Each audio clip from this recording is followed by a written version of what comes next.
Welcome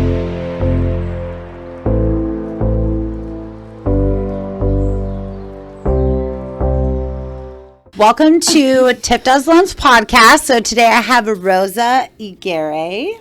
Thank you. So how are you doing? I'm doing excellent. Today's Valentine's Day. I know, my look how favorite cute. holiday. Thank you. I did the red, she did the pink. This was not even planned, Yes. but it is Valentine's Day. So happy Valentine's Day to everybody. Thank you. Thank you so much for coming in today. Me and Rosa met at an event with like all women investors. We do have a mutual friend. I think that she was like excited to introduce us, and we did end up vibing. And she's like, she was like, this is who I intended you to meet here. And we met before she introduced us. Yes, like we did already have some mutual people out at the other events. So, and just like our vibe and mindset and everything just like flowed. So we definitely will go over some of that today. And then why don't you just start by telling us your journey like into real estate.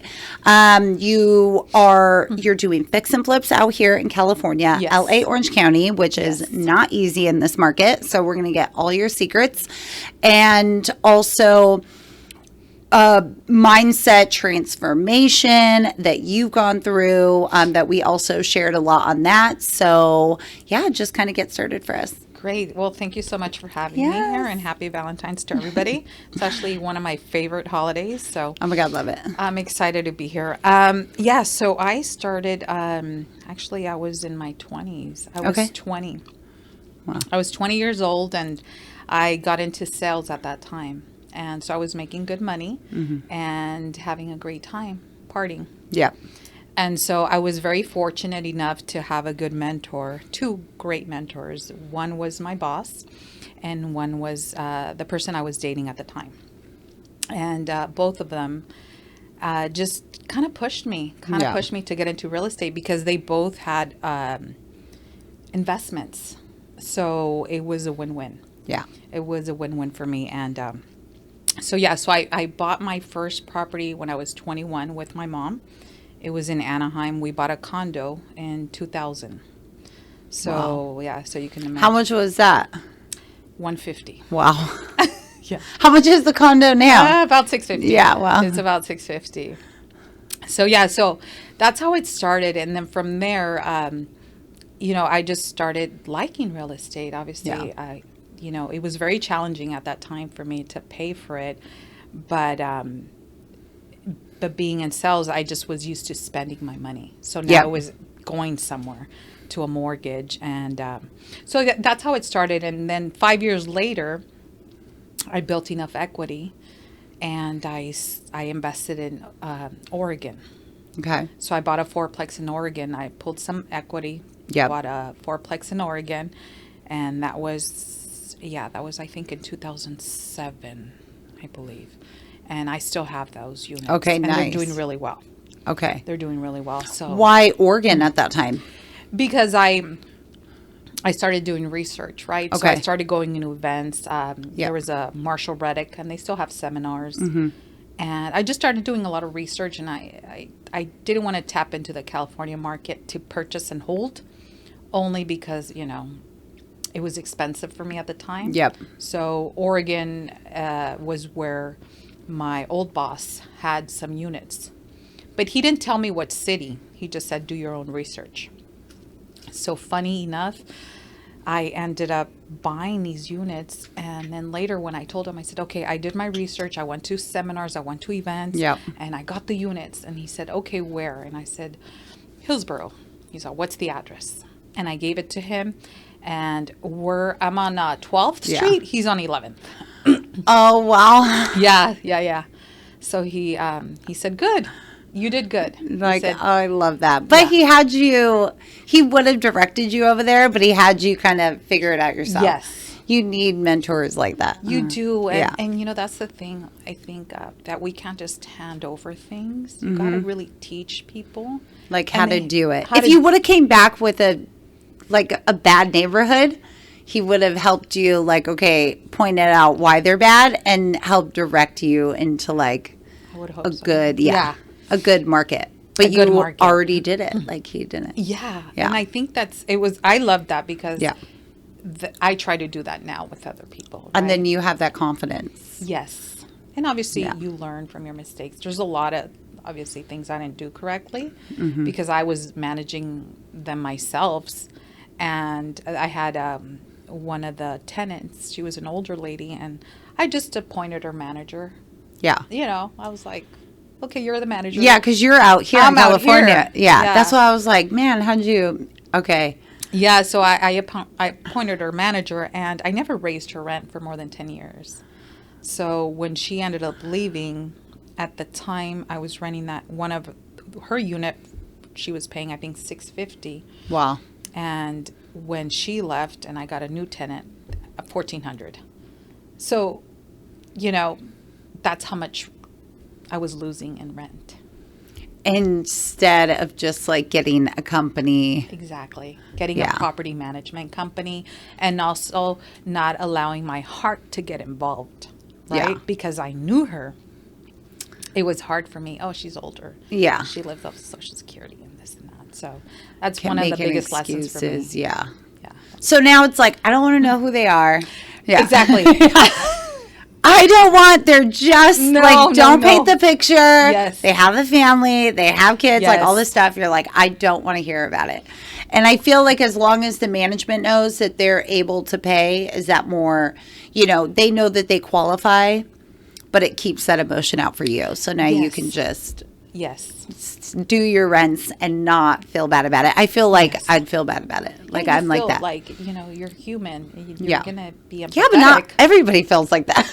Like, not everybody feels bad. I do like, but I get it because there's a lot of scenarios where I feel bad about certain things, and they're like, "Don't," you know, Yeah, yeah. like don't worry about it. So you know, you gotta. But I'd rather care about like I would just do the workaround, like you. Yeah. Like just keep me, you know. That's just what I do handle now. it. Yeah. That's what I do now. That's what I would have to Yeah. do. And then, so Oregon, you have your fourplex, and then any more after that, or then you went to like fix and flip in California. Then after Oregon, I got married, and I kind of just, you know, was married. Yeah. And then I got divorced, and I went through that journey. And so I kind of put everything on hold Okay. at that time. I restarted, I want to say about maybe 5 years ago again. Okay. In Yeah. real estate. In real And- estate again. And just kind of everything. Yeah, so then I have a few other properties, one in Texas and one in Tennessee. Okay. in Tennessee. And how are they? Are they multi? No, they're single family. Okay. They're single family. And they're performing like cash flow. Everything's well, good on the those. Tennessee is. The Texas is not. Where? What part of Texas? It's in is San it? Antonio. Okay. So San That's Antonio. a really good market though, right now. You would think. Yeah. You would think. Yeah.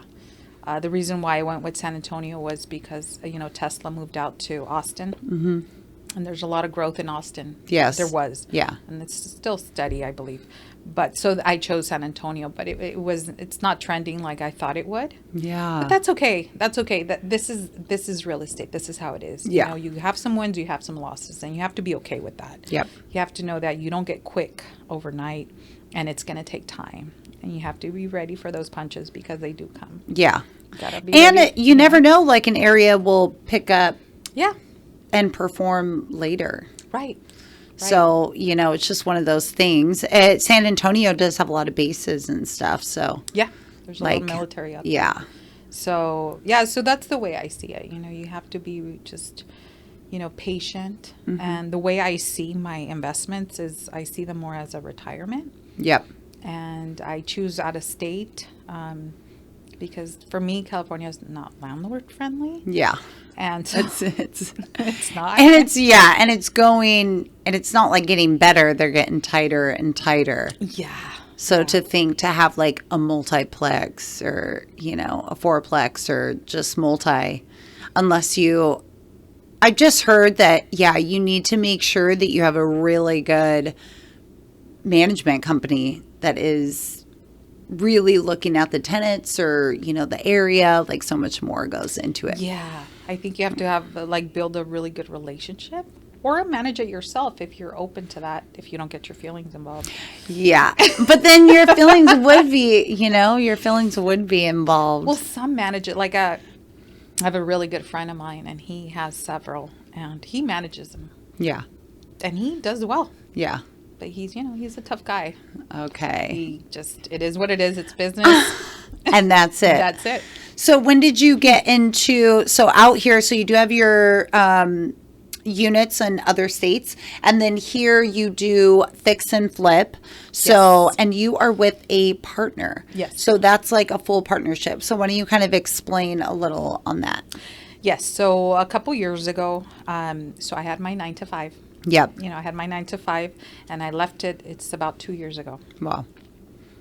So that was a leap of faith. Yeah. That was a leap of faith. I think you. I left too. Yeah. Yeah. How long ago did you leave? I'm at about a year and 10 months on my own business. So Okay. yeah, coming up May is 2 years for me. 2 years. So Okay. still same industry. I just stopped getting leads, and I was a W-2. Okay. So they did pay me like a minimum wage. And I was able to get commission and bonus Okay. if I closed a certain amount. So same kind of thing, but then I went into the broker world. I just knew that I had to go out on my own. But like being at a place that I would not have been able to build this or the Yes. relationships, Yes. because in fact it was a job. Granted, it's like the same thing. I hold the same license, but the metrics, like I literally could never catch up. Like we joked, like we always called it like a sweatshop. Like it was pretty gnarly. Like you're just on the phones all day. Yeah. So no, same thing with me. So I loved it. I worked for an advertising agency. Okay. And So you like switched. Yeah. So, but it's But it also helps. relatable because Yeah. it was sales and marketing. And So, that's what you need to be successful in real estate. You do. So that's like the other half of it. Yeah. It's like, you need to be knowledgeable, and you need to get your, credentials and your licenses and stuff. But ultimately you need to know how to market. Like you have to market. Yeah. And like, I had built a platform, like and we're in a time of digital, like it's a digital age. Yeah. So some people I feel like are just coming on top. Like if you have that market skill or that advertising. So like, how is that? Has that helped you, give you more confidence? Okay. I think because I've been in sales since I was 20. Yes. And now 30. Yeah. I'm just kidding. I'm 40-ish. So yeah, it definitely helps. And also the marketing, aspect of it. And one of my things that, I did at my position was I would network a lot. Yep. So I'm very good at building relationships and, really caring for people, I think is the main thing. And listening. I think if you're in sales, you got to be a good listener, which you are, by the way. I've had to pick that up. You are. You would not have told me that 2 years ago. I've literally, and this podcast has in fact helped me with that, because when I first started I've done like 65 episodes at this point. Okay. But the first one,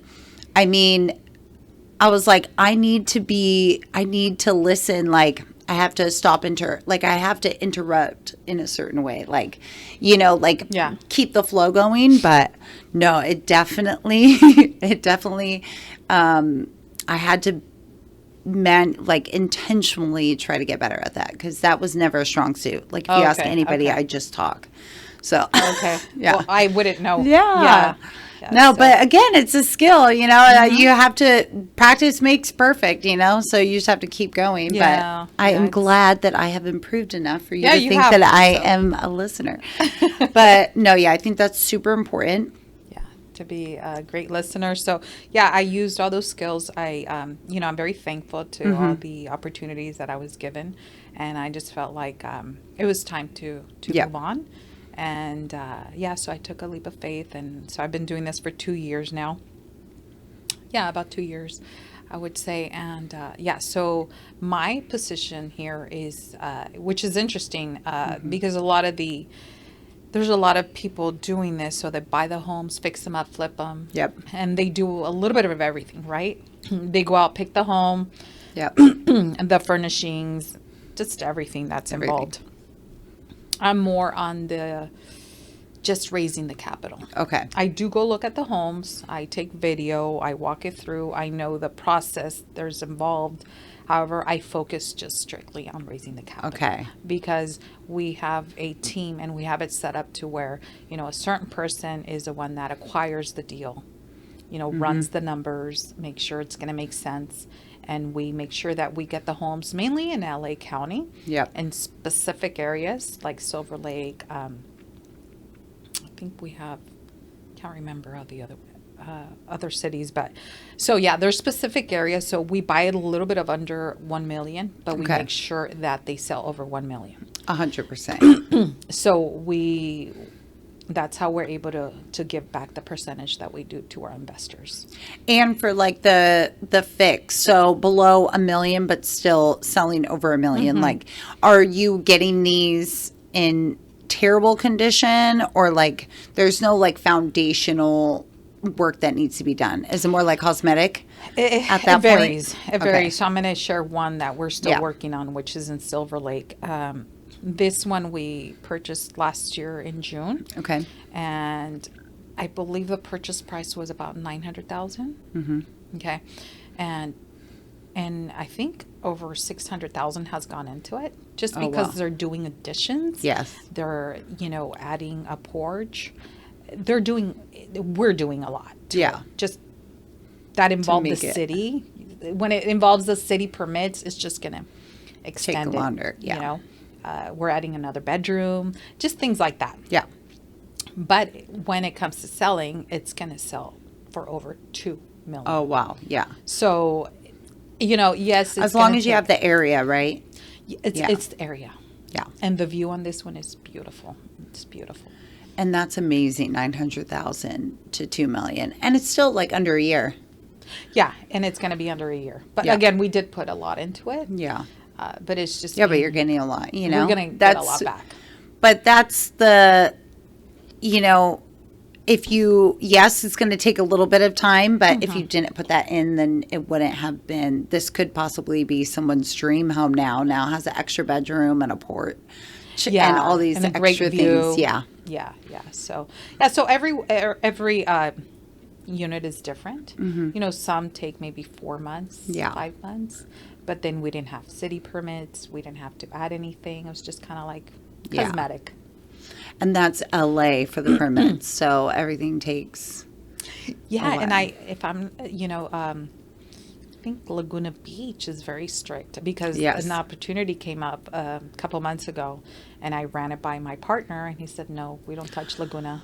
I don't think so. I just talked to somebody, about Laguna, but it's definitely more exclusive, just on everything. Just on everything, yeah. I mean, even at one point, I feel like it's like, you can't vape there, or even like like Laguna Beach. So like that area definitely is going to be, I feel like they just keep it super tight, or a lot more steps to get in there. Yeah. So then you're like, okay, no. Just like your partner was like, we're not doing no, he didn't even. He's like, we're not doing it.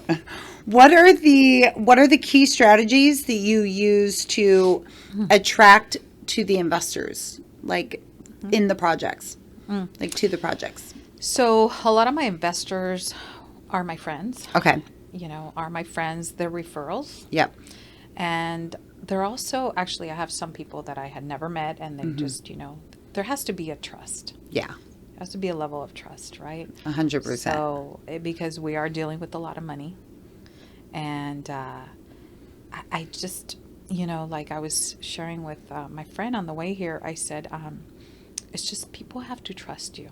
Yep. And if you're able to give out that vibe and answer their questions and just be transparent about everything, we're all faced with situations that, hey, what if the project extends?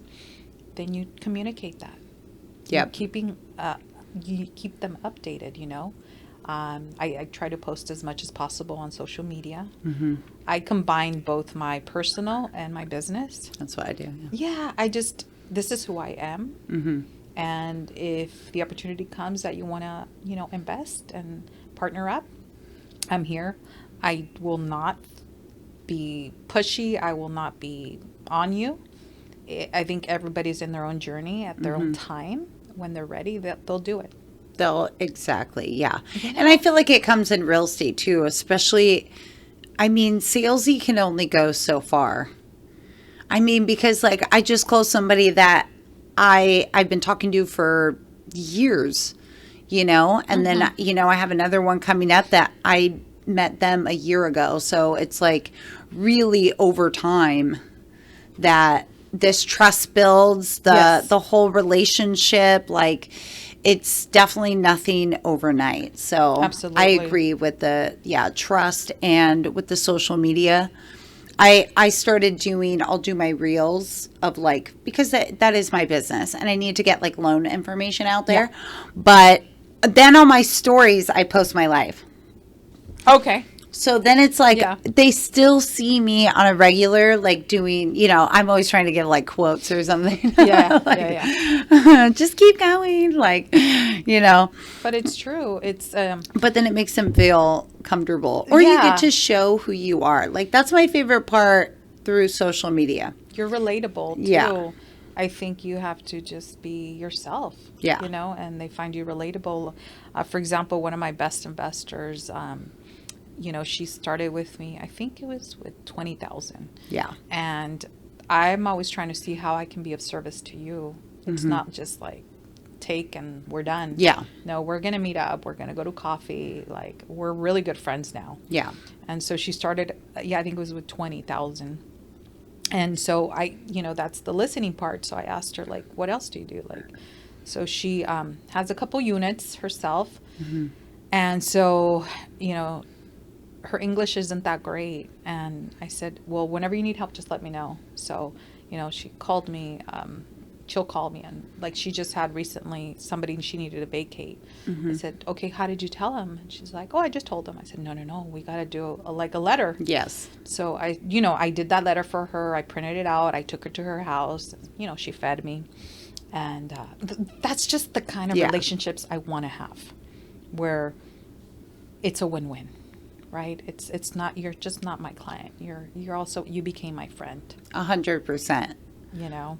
So. And I think it's better a business, you know, that's why I like being self-employed, because we can build those relationships and kind of choose, you know, versus if it's just like, if you're only looking at the numbers and you're only chasing the money, then you get caught up in this, like, you know, when you're building in relationships, then it's almost like, you know, people are like, oh, well, you work all the time. Like, it doesn't seem like, it doesn't feel like that. No. It doesn't feel like that, because everybody in my life has almost been like, everything's been handpicked and like, hey, we vibe. We have the same values. We're doing the same, or we have like the same vision type thing, not like vision for where we're going, but like our mindsets match, the energy matches. And then now we could just like be there for each other when we need something. Absolutely. And it's just like more so like smooth sailing rather than, I felt like, you know, where I used to be was more transactional, you know, well, especially at that place. Yeah. Cause I'm just like, I'm trying to hit this number. I have to like talk to 40 people a day. Yeah. Like I'm just trying. And like, I'm more of like a goal setter. So I have to deliver, like I have to be doing good. So I'm just really trying to like hit the number, you know, the numbers, rather than fully investing in the conversation. And the person. And the person. So with her, she started with 20, and now she has invested over 250. Oh my gosh, love that. And that is purely from your relationship. Just the relationship. More 100%. And it's so important in real estate. And so for your partnership, like, who you have like one company that you kind of raise capital for? Or do you Yes. kind of raise for other projects or other As people? of right now, it's Yeah. just one partner. Mm-hmm.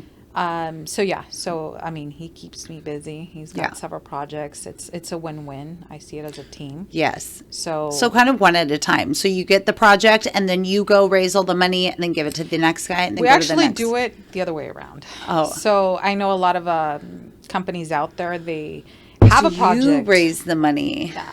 Okay. So- That's even trickier because how do you Yeah. raise the money without the project? Well, the like thing how do is- they then you really have to have trust. Like Well, the thing, and that's Yeah. the thing. That's why we always have like 8 to 10 projects at a time. okay. So there's a lot of companies out there that have fix and flips, right? Yeah. And raise capital for specific property, and they have their flyer and they say we're raising capital for this one. Okay, so yours more a fund and then it goes into the next. Yeah. So for example, if I raised, I don't know, $100,000 today, I already know which property we're going to put it in. Because Okay. we just acquired one like 2 weeks ago. Yeah. It's by the Dodger Stadium. So we're just going to throw it in there. Got it. Okay. And they're okay with this? Like They're what totally kind okay of with have you had pushback from investors? Never. Never? Never. That's amazing. Never. Okay. Never. But Because I'm learning how to raise capital and they want everything from me. So you need to teach me your ways. They want the pitch deck and I have them. I've only but that's more like syndications. So I Okay. am raising capital on a really big project that's a new construction in Missouri. So that Oh, one yeah. I'm also like the preferred lender on it and stuff. So Okay. that one's a little different. Like that is like full pitch deck. I do webinars for it and stuff like that. But absolutely, that's like super impressive. Yeah, I know. As long like as no pitch deck. I think the main thing for them is knowing that it's passive income. Yep. You don't have to worry about, selecting the property, managing the employees, which is a big one. You just How do you show them their returns? I tell them what their return is going to be, Okay. when it's going to be. So, Okay. for example, some take 6 to 8 months. Okay. And, we do a promissory note. And then when the time comes, they get their Okay. percentage back. Nice. So we've had situations where the property wasn't sold, but they still get their money. Okay. It doesn't matter. So yeah, but that's because you guys still, it's like We're a still rotation. moving. Yeah. We have so many properties going on that. Exactly. It's So it's okay. just always rotating, There's always which is rotating. smart. Yeah. I haven't really heard of that strategy. Like I like the whole more of like a fun situation versus I'm used to just like what's the ROI? It kind of reminds me, but that's also like the difference in like somebody coming to me and like just set on the rate. And like I'm a payment person, like what's the rate? What's the rate? Like it kind of reminds me of more of a maybe newer investor that's just like, what's the ROI? It's just like that. Hold on. Okay, well, kind of walk through like, let's focus on like how much do you want on your return? Like kind of get them back to like what are they actually looking for rather than just Right. shooting out. So I try not to give, I use percentages. Okay. With my investors, I use dollar amounts. Okay. Because we have to remember who our audience is, right? Yeah. So, when I pitch it, like, I help you multiply your money. So, for example, if you put in 100,000, you can potentially make 15,000. Okay, nice. Yeah. So then that way, It just registers. It registers, right? 100%. That's kind of what I do with my rates. So- Like I don't focus on the rate. It's really fast that I'll say the rate and then I'm basically on the payment. Like what can you afford? Yes. What are you currently paying? Like what can you actually afford? Don't get caught up by the rate because Yes. that's what the rates are high.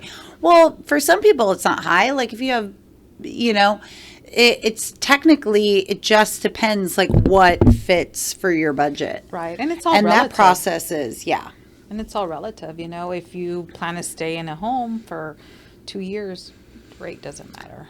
Well, and that's a thing where people don't like what we're seeing now. And I'm talking about refinances a lot more like HELOCs because a lot of people got into 2020 low rates, but usually that's how it's pitched. It's like, oh, you stay in a home for like 2 to 3 years and then you get, then you go find your dream home.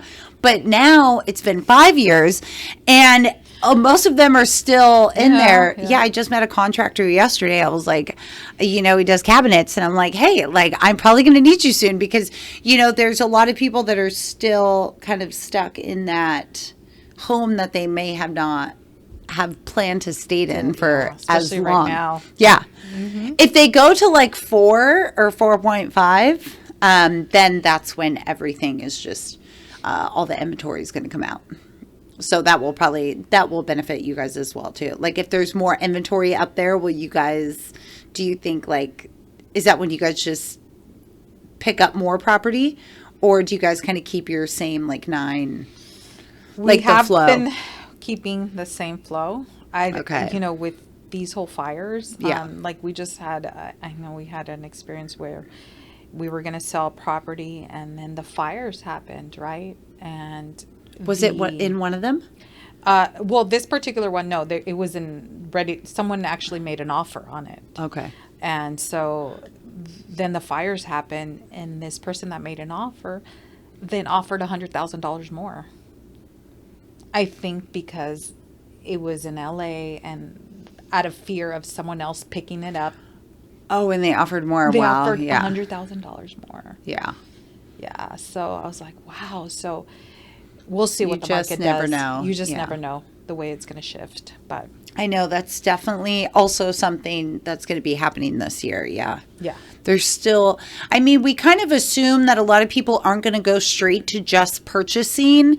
They're really, it's going to be a couple months of like trying to figure out the finances and trying to figure everything out and then start looking into permanent options.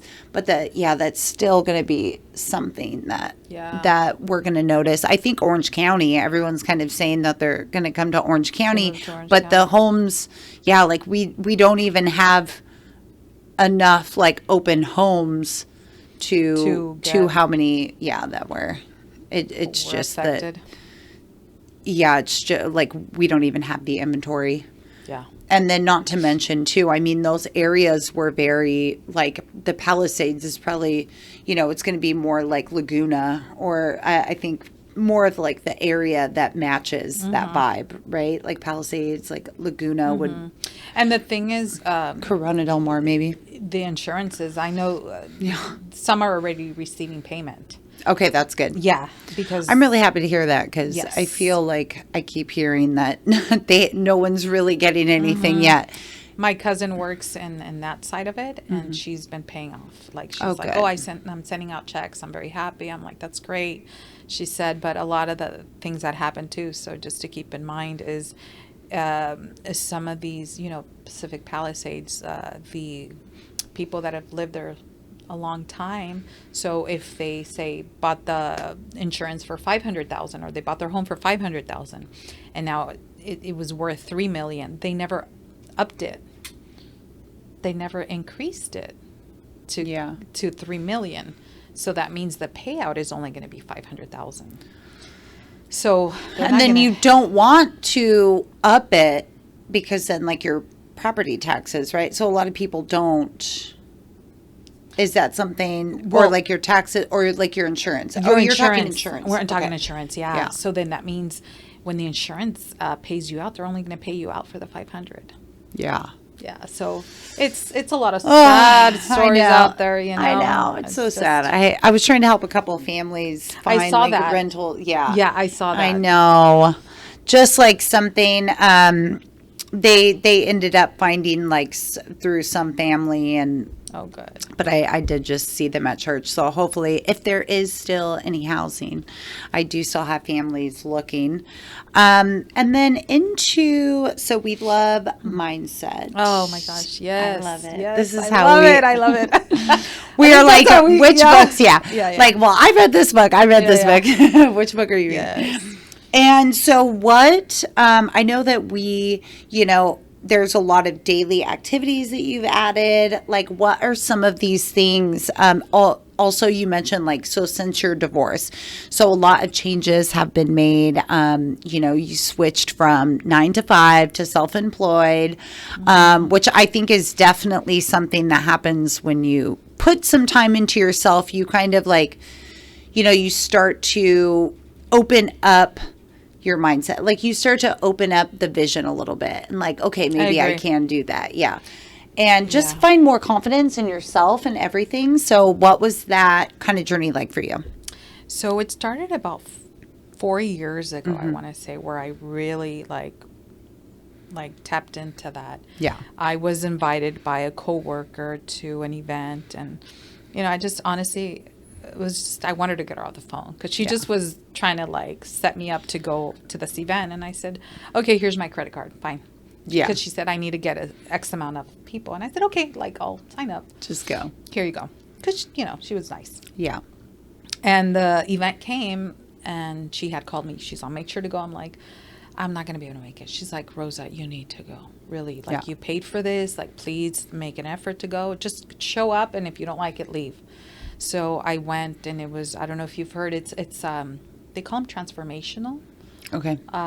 There's one in LA. Oh gosh, I can't remember the name of it.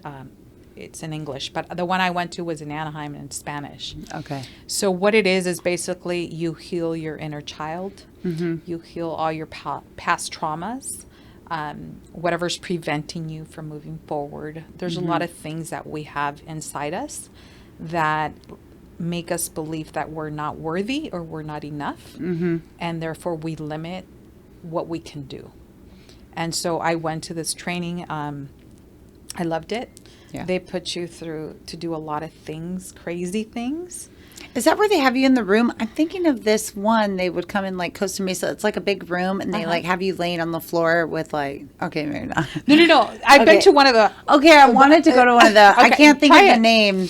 Try it. Like that's another one that I did. Okay, but not there. Okay. Yeah. It's So this particular one, it's not that. This one was more intense. Okay. This was very intense because then after that I took a leadership one. In this particular one, I healed a lot of things like, you know, miscarriages that I've had,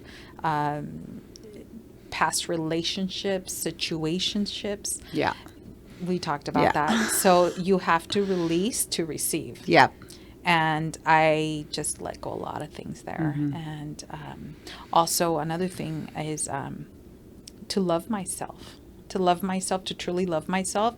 And one of the things that I took from that is to take care of myself. What I eat, what I do on a daily basis, exercise, who I surround myself with, what I listen to, what I watch. So it's just everything around. Like intentional. Everything. That's, I feel like what I have done.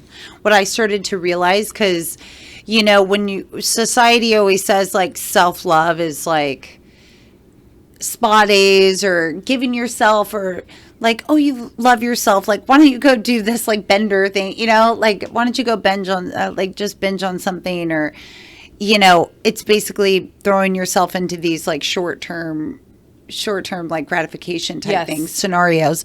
And what I found, I've been on my journey for like three years, consistent, like 3 years with all the audiobooks and the healing. But, I had an abusive relationship 11 months before that, and I got out of that. And then it was like just, I started to heal, started all those things. And then I realized like it's showing up for yourself. It's literally like building. Now I'm like, it's building a healthy relationship within myself. Like nobody pitched it to me like that, you know? Yeah. Like I had to wait until my 30s and terrible relationships to figure out like, okay, go through those toxic storms. And then finally, it's like, you need to commit to yourself. So that's what I kind of like really stuck on. Like, don't quit, commit. Grant Cardone would always say that, but it just like stuck with me, you know? Like just make that, once you make that full commitment to yourself, you start to see all those things like you're saying. Like it's intentional. Like now don't watch TV the same. I don't watch movies the same. I don't watch any of those like horror things. Anything I used to like just like be on a bender with. Yeah. Like now I just won't let it won't let it in my mind and people. Yeah, you really have to be careful, you know, because for me, it's big, like, it gets stored in your subconscious, right? And so that's why it's important, too, before you go to sleep. Like, what are you watching? What are you listening to? Because it stores there, and I think a lot of things manifest from there. So for me, it was important to do all that training. I didn't realize I needed it until I took it, and that was like a 3-month journey. And I gained a lot from it. I would recommend it to anybody. I love that. I haven't done like an event, but yes, I do meditation. So I've been meditating every morning for almost 2 years now. So June will be 2 years. But when I really saw that huge difference in my life, it was probably almost a year. But for 3 weeks straight, I released all of it was like 30-40 minutes. I did this for like 3 weeks because I felt like I'd built my new life, but I still wasn't like trusting outside of me. Okay. Like I was still just kind of going to the motions. I was going to the events, but I still wasn't like, I was building a lot of business relationships. Okay. But I noticed like not personal relationships. Okay. So I felt like I was still not trusting because of, you know, a past relationship. Like I was still not really trusting. I was still not fully trusting outside of myself. So I did that. Like, I don't know what I saw or whatever, but I did it for 3 weeks straight. Okay. Where I released every morning. That was like my full meditation. I released my negative attachments to my past. I love that. I love that. And it was wild. That's when my faith got activated, like after and the end of this. But I did it for about 3 weeks. So I try to tell people, like how you said, you need to release before you can receive. Yes. But I feel like it takes a long time. And some of these things that you see, they're like, oh, if you do this, you'll be like happy in 3 weeks, like, or 6 months. Like, they're like, close off like everybody for a month. No. I was like, you know what?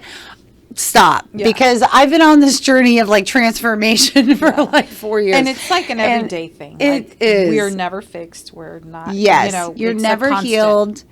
But I react so much differently now. Yes. And now even in distress, like I just had this conversation yesterday that even distress now, like bad things are happening, but I'm like surprisingly calm. Yeah. And like, you know, but that was years of just kind of every day, you know, even on the days that I don't feel it and I can't, you know, maybe I don't even believe it. I get down, I sit down and I meditate and I, you know, and I've definitely had to force my way through them sometimes, but. And we all have different things at work. Yes. You know, so yeah. Like what are some of the things that you, like, do you journal, meditate? I do journal, not every day. Yeah. I don't journal every day. I do journal. One of the things that I also just started doing, and this was an advice from my business partner, he said, you know, sometimes, you know, in order to scale higher, you need to release some of the past. Yeah. Right? And I said, okay. So he said, I need you to go to the beach and just get in the water and just forgive yourself. Forgive yourself for your past, for whatever mistakes you've made, and just release. So now that's what I do now. So even like if I'm seeing someone and it doesn't work out, or, you know, a friend, things didn't work out and we parted ways, I go and I release them with love. I release them with love. And I love that. You know. But do you go to the ocean? Yeah. Do you go in the water? Yeah, I go in the water. I love that. Go in the water. You're like, can you not break up with me during winter? Because it is way too cold for me to go out there. Can you just wait, please? Can you just wait? Can you just literally, Because I do have to go in the water. Because once you break up with me, I'm going to go have to forgive myself, and it is way too cold. So you're going to have to wait. Like, that's hilarious. Yeah. I would, no, but that's really good. I love, I'm literally already thinking about when I'm going to do it, because I love little. Yeah, and I think one of the things that helps me a lot too is staying in gratitude. We have to stay in gratitude for what we have and for what we don't have. Yep. Because sometimes, we have like high goals. Right? Yes. But they'll come. But it's hard. Yeah. It's especially, I mean, both building businesses, this has been a tough market. Things aren't flowing the way that they can be, or that they will be, or so definitely this time in this market to try to stay in, keep the vision and just keep going, pushing through. I feel like that's, and staying, being grateful. I try to focus on how far I've come. Right. But of course, it's going to get the best of you some days. It is. And we're going to have, days that are not the best. And I try to stay inside because nobody wants me around. Yeah. On those days, I know. Yeah. I've definitely had, because, and then you have a small support group. Yes. I definitely have a small support group. I'm they're look, but they just have this undeniable belief in me, which has really, and yes, I believe in myself. I think of it, somebody's well, you need to believe in yourself. And I'm look, man, I was I absolutely do. I was I wake up every day and I'm putting in the work and I'm getting up. That's because I believe, I'm intentionally, quitting the things that don't serve me. I'm adding the things that I know that are going to get me there. But to have, yes, and I've shown myself that, through my commitment, that I love myself, that I believe in myself. But there is just something unmatched, especially when you're building something, and to have that person that, look, they're not really lifting anything, but on those days, and it might be, I feel I do it, break down quarterly or something, or maybe once a month, every 3 months, and then he gets a call and I'm just I'm gonna give up. I think we talked about that, right? We talked about that. I'm I'm losing it. And they're just this undeniable, one conversation with me, maybe 45 minutes.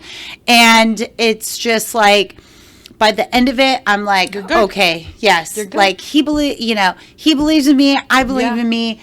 God chose me. And then true. You get back, you get that. And it's having that support system. Yeah. And it's huge. It's huge. I'm very blessed. I have one of my really good friends, Sheila.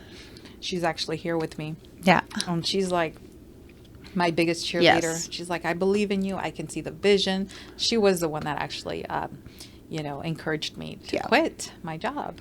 And even though I was whoa, wait, what? Mm-hmm. She's you're going to figure it out. And I did. I did. And she's my biggest cheerleader.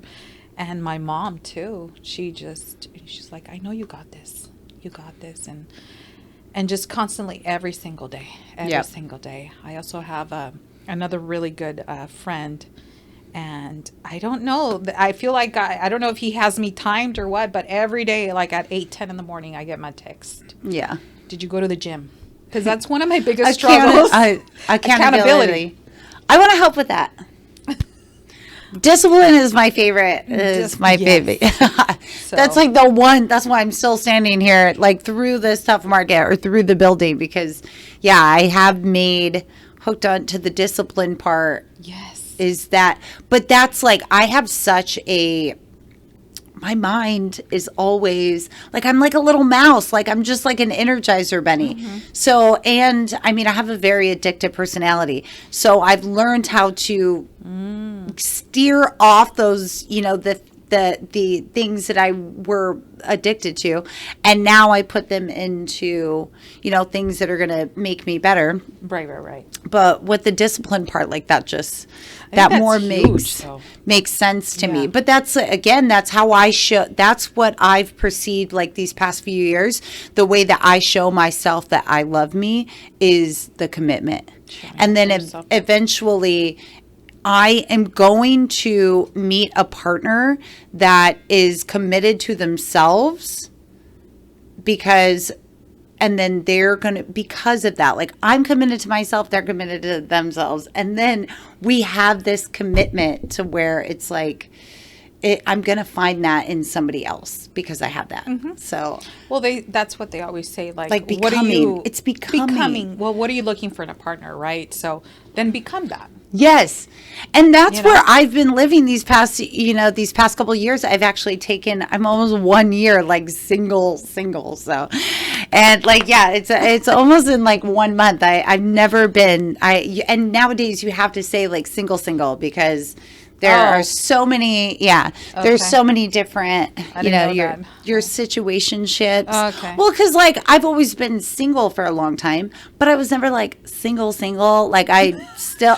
Because of the situation. Yeah, because of the situation. Got it. So now it's like single. Okay. But then it's in hope. Like there was this exercise that somebody said, you write down like 100 things of what you want in somebody, and you're supposed to put like my future man or wife or whatever.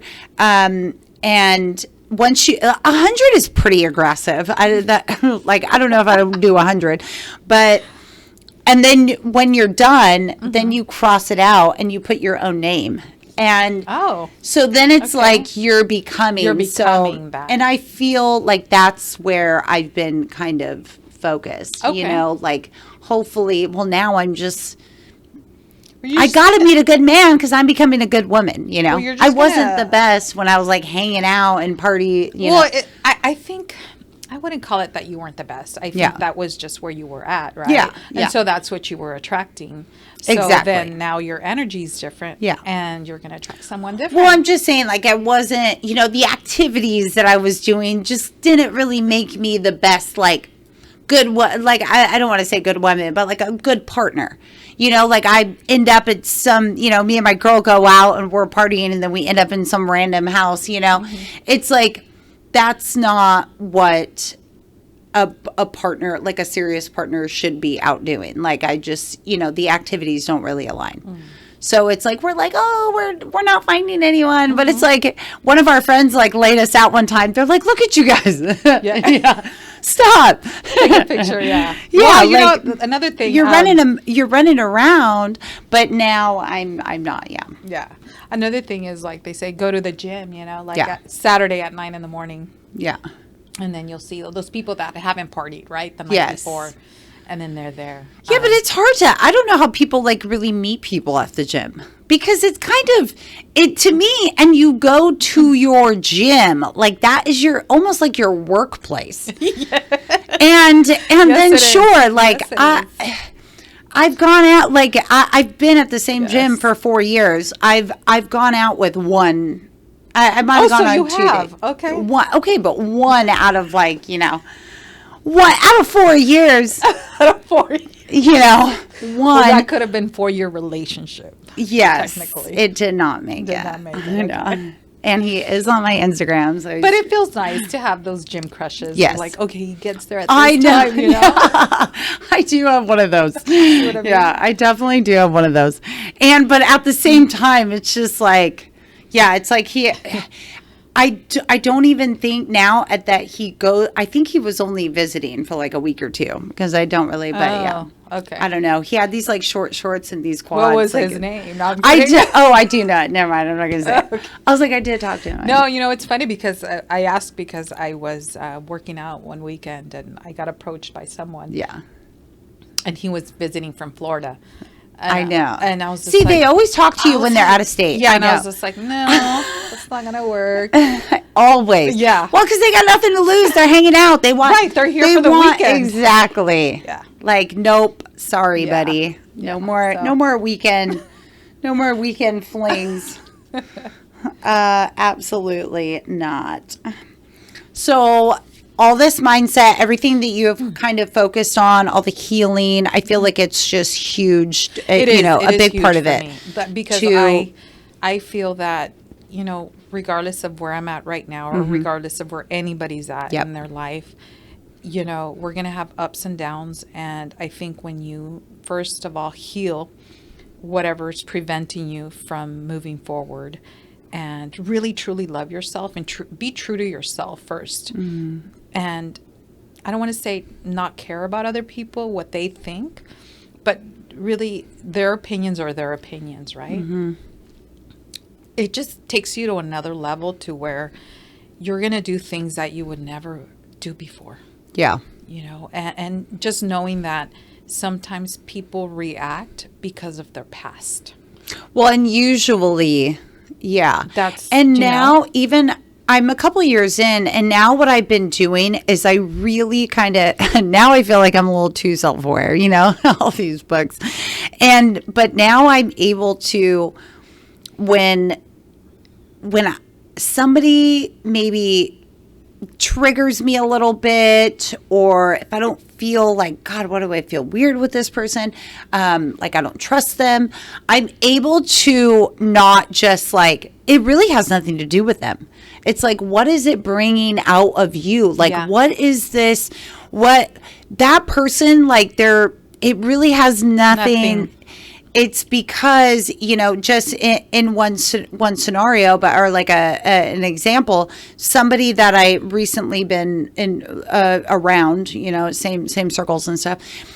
Talking to them a couple of times, I like did not trust this person. I was like, what? It just came over me. Like, I don't trust them. And then it finally like kind of hit me while talking to them. I felt that they had this trait of like, or they were telling me who they were, and then and it didn't match like their life. Like it didn't align. Okay. So deep down, like, because an old relationship of mine is like manipulation. So it's like, to me, now that I kind of know this person more, I don't think it was like out of malicious. Yeah. I don't think they're intentionally trying like to be that. Yeah. But manipulation is something like all my alerts went off, you know? It's like, so I was like, oh, I'm distancing this person, like these certain things, but really it's what it triggered out of me. It was like, because now I'm picking up this like, it triggers back to that old, that manipulation, but that thing was different. Like it was, you know, that person was intentionally manipulating. Yeah. Like, you know, so I feel like but again, like now I just always do that. Like, there's throw it back on me. Like, why am I getting mad? No. But that's good because you're self-aware. And I think that's the biggest thing, to be self-aware. I just had a situation like that where, I don't know if I want to talk about it, but where I got triggered, right, because of something, and I got in defense mechanism, and I just same old, and it comes up as long as you can identify it. Exactly. So then I went back and I'm like, okay, I analyzed the situation. I'm like, okay. Why did I handle it this way? How could I handle it better? Oh my gosh. Look at us growing up. We're adults. We're adults officially. I know, because it's literally, it's like, it's almost like a full-time job. Yeah. Like, and I have to like break it down as to like, wait, like why, you know, or sometimes it's just like somebody triggers or rubs you the wrong way. And I'm like, let me break it down. And usually it comes back to me. It's always or not really to me, somebody else that harmed me, and now I'm dealing with it. Well, you haven't released it, you know, but I don't know if you've heard of Mel Robbins. Oh yeah, I love her. One thing I actually did not read her book for a while, but I was or which one? I think which one did I start with? I don't know if I did. Maybe the 5-second rule. I think I may have started with. Okay. That's a good one. That was a good one. Yeah. Where you like, but I just completely related to her. I don't know. She would always talk about, she has all these bills. She's drinking wine every night. Yeah. She was in huge debt. Yes. I think over 800,000. And one of the ones that I really love and I'm applying now is the let them theory. Okay, that's like her new one, right? That's her new one, the let them theory. So, I just saw that. I have not dove in, but I do have 3 credits on my Audible. So there you go.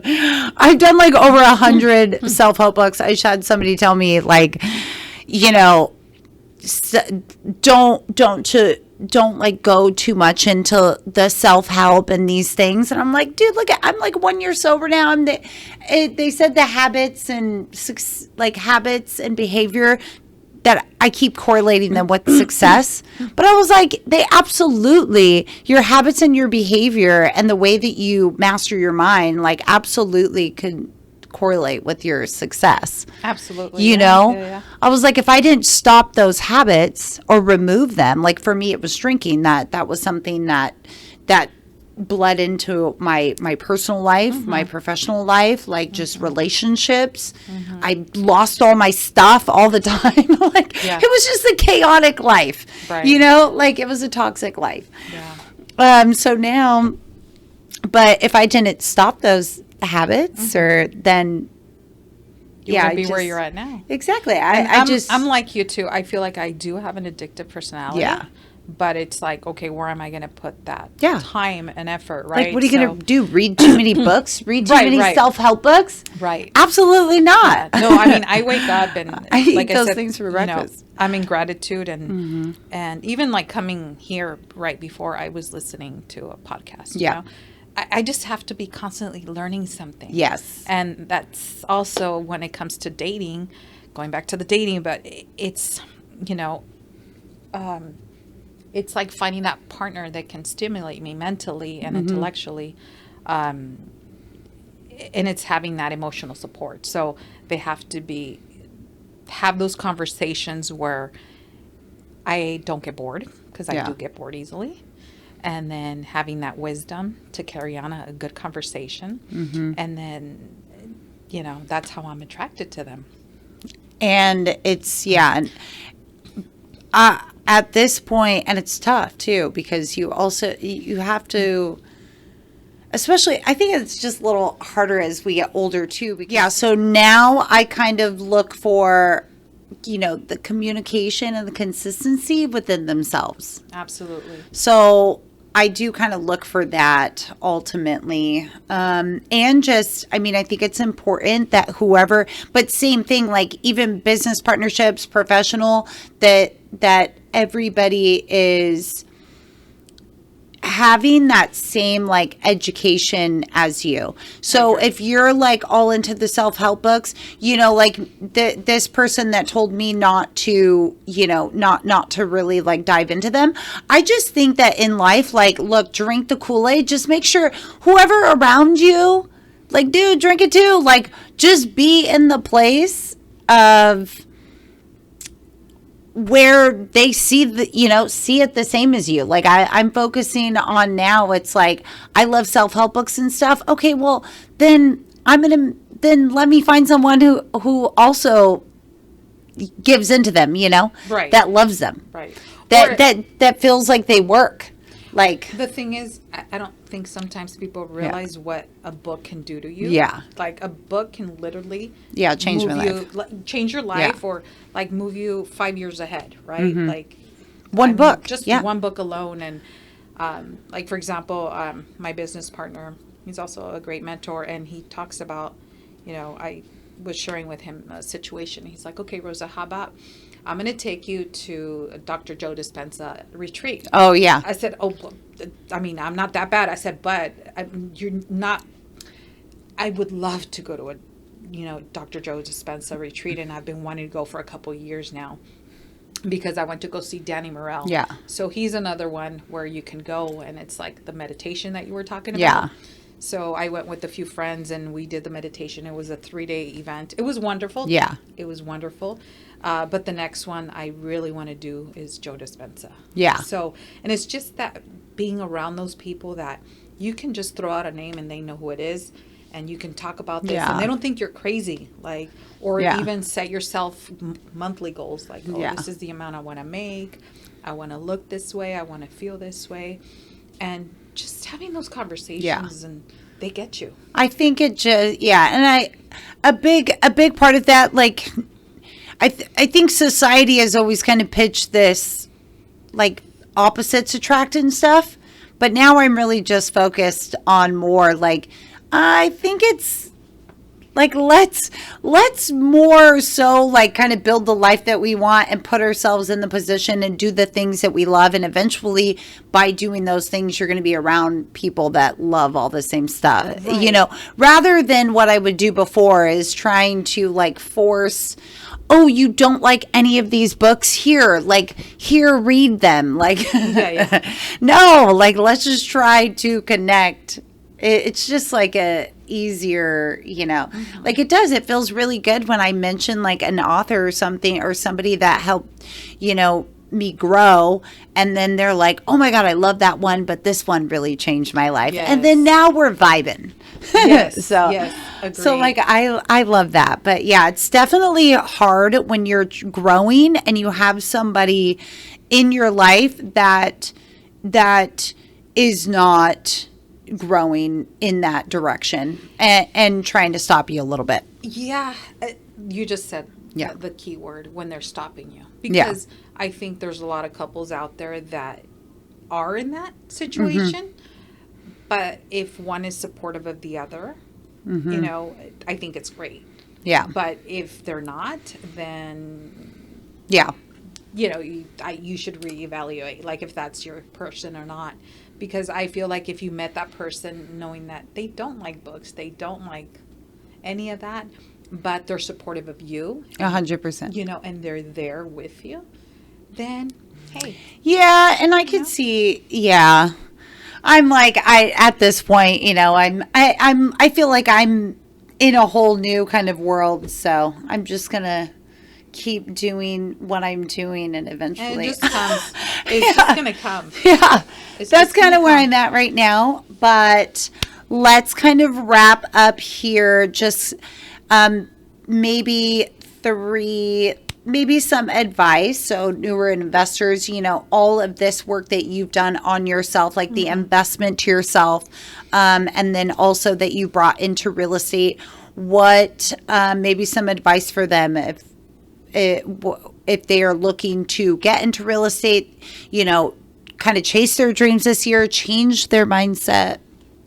Yeah, so my advice is really like, just going back to what Tiffany was saying, is reading, right? And I just had one of my godkids actually reach out and ask me, I want to get into investing.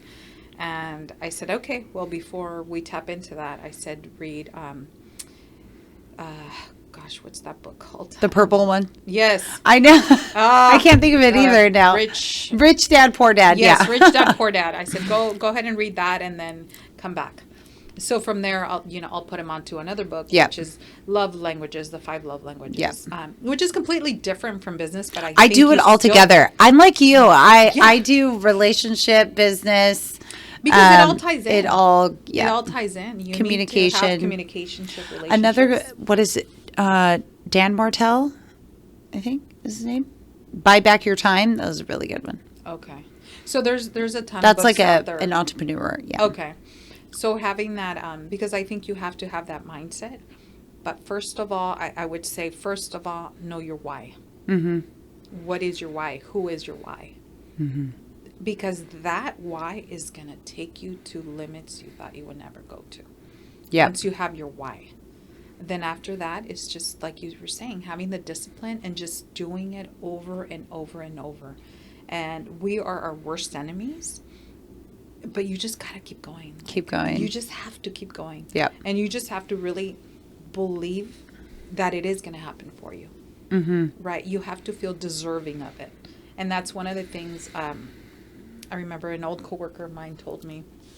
He said, I don't know how you do it. Like, how do you feel like, not entitled, but knowing that you are going to be successful? I said, I just feel it inside of me. Mm-hmm. And I know that what I give is going to come back. Yeah. It's just, I think, going to happen. And that's the way the universal law works. And vibrating in that frequency, my energy, I try to stay in that frequency. I meditate that. Like I am, I live in my highest vibration. Yes. And I attract abundance. I attract love. And it does come. Yeah. And it's so like even parking, like I'm going to get front row parking. It's going to happen. Yeah. And it happens. So I'm trying to teach my nieces now that, Yeah. because sometimes they talk about like, oh, when I'm older, I can afford to live. I said, no. Where do you want to live? Yeah. Start there. Stop limiting beliefs. And I think depending on how you were raised, we are raised in limiting beliefs. No, you can't afford that. You can't, Yeah. But knowing that, yes, you can. No, 30s are literally for you to like unlearn everything. I feel like that's what I have to That's do. so true. That's so true. I had to like unlearn everything I knew and like relearn like, okay, wait a minute.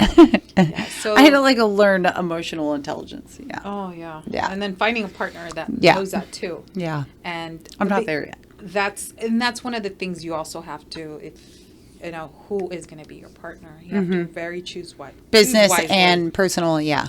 Business and personal. So for the business, I before I partner up with someone, I like to ask them like, how do you communicate? Yep. What works for you? Let me tell you what works for me. Yeah. Have you had any losses? And so for me, if a partner has said, no, I haven't, then I don't want to do business with you. Because that just tells they're me not going to understand. they're not going to understand, and they don't They're have going the to, mindset. they might blame you. Yeah. Or overreact. Yeah. Or not know how to pivot. Yeah. There's just so much to it. Yeah. And I think as a leader, you have to stay grounded, and you have to find solutions, and you have to have a partner that is in the same wavelength. Yeah. You I know? love that. Well, Rosa, everyone, Thank you so much. thank you so much for joining us. I'm going to have all of her information below if you're looking to fix and flip, just to get some tips, how to kind of pivot, how to change, how to grow. She has done basically a transformation in the past couple of years. Yes. And it is not easy. So thank you so much for joining us. Feel free to like, share, comment, subscribe. Thanks. Thank you. Thank you, Tiff.